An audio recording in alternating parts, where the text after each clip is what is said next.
Olá, eu sou o Guilherme Nastari e começa mais um Global Agribusiness Forum, nosso programa semanal no canal Rural para discutir os desafios e oportunidades do agronegócio no Brasil e no mundo.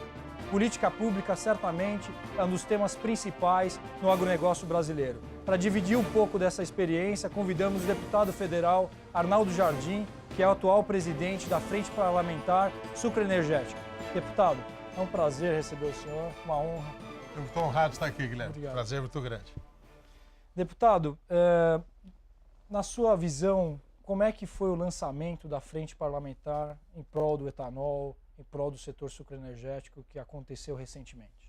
Olha, foi muito surpreendente. Normalmente, quando nós falamos de frente parlamentar, e só para todos se localizarem, nós falamos de deputados que se reúnem dos mais diferentes partidos, independente de serem de oposição ou situação, em torno de uma tese.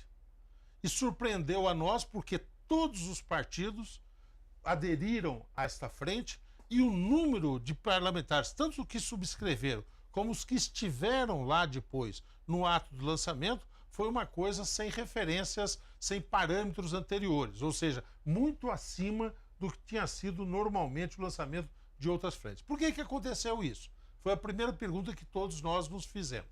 Estavam lá, portanto, parlamentares, deputados de todos os partidos, todas as regiões do país, e estava todo o setor produtivo. Trabalhadores, tanto da área rural como da área industrial, plantadores e fornecedores de cana, industriais e toda a cadeia que se move em torno disso.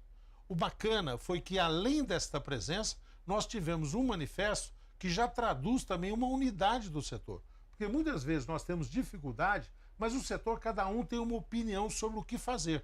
E lá nós construímos um manifesto que dá bem conta já de uma plataforma mínima de unidade. Mais importante ainda, Guilherme, foi que o lançamento aconteceu aí em meados de outubro e em novembro, dezembro, nós já tivemos várias atividades.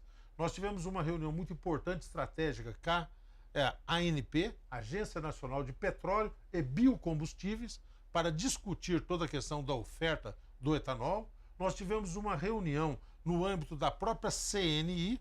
Nós tivemos um café da manhã da frente do setor sucroenergético com a frente em defesa da indústria nacional, com todo o setor de equipamentos, e lá esteve a ministra interina do Ministério de Indústria e Comércio, o titular, Fernando Pimentel, estava viajando, e a Heloísa, que é a secretária executiva, que era ministra então, esteve participando ali e discutindo medidas no que diz respeito ao setor. Ou seja, foi um bom evento, mas mais importante é que nós já colocamos a bola a rolar.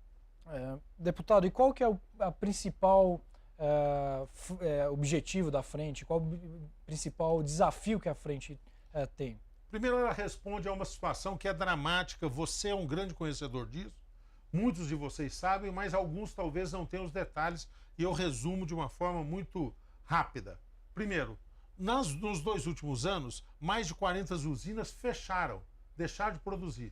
Agora, quando se encerrou a safra, em dezembro, agora para o início de janeiro, a safra do Centro-Oeste e do Sudeste, nós temos uma situação em que 20 outras estão em recuperação judicial, a maior parte delas não voltará a moer o ano que vem.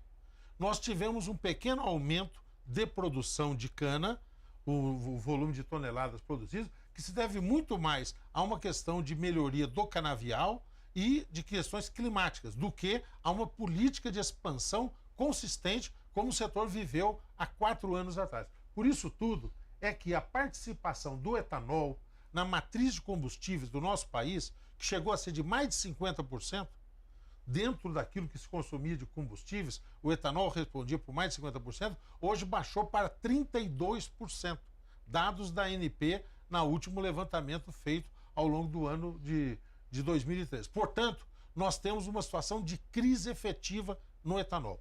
Como é que isso se resolve? A frente tem consciência de que uma equação fundamental é preço, para restituir a rentabilidade ao etanol. Nós estamos concentrados nessa questão, mas estamos trabalhando um conjunto de outras medidas que vão buscar dar essa rentabilidade. Não adianta nada o produtor brasileiro de cana, açúcar e álcool trabalhar em eficiência no campo e na usina e está sendo prejudicado em políticas de preço prejudiciais na competitividade com gasolina. É meio, a gente está tirando a água de canequinha e está chovendo de uma forma muito acentuada. Nós não damos conta só com esses ganhos. Mas mesmo a canequinha, que é ali o esforço do ganho de produtividade, item a item, a rentabilidade na área agrícola, a melhoria do processo industrial, ele está totalmente inibido, porque hoje não há capacidade nem estímulo de investimentos.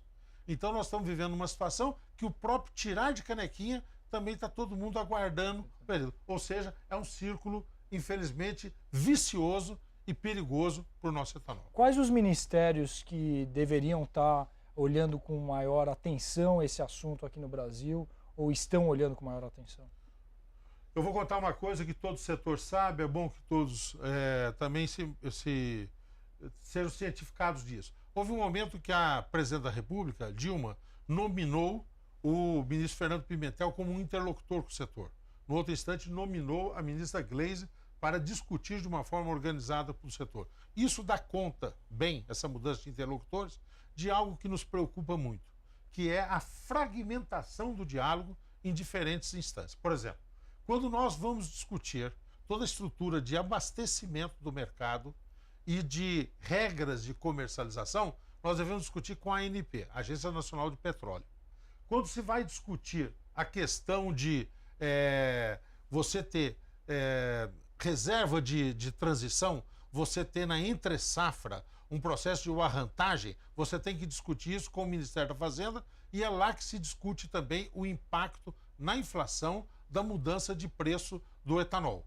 E quando você vai discutir os acordos internacionais, é com o Ministério das Relações Exteriores. Portanto, há uma fragmentação e um pedido nosso para unificar, ter um único diálogo com o governo. Voltamos com mais políticas públicas no Global Agribusiness Forum no próximo bloco.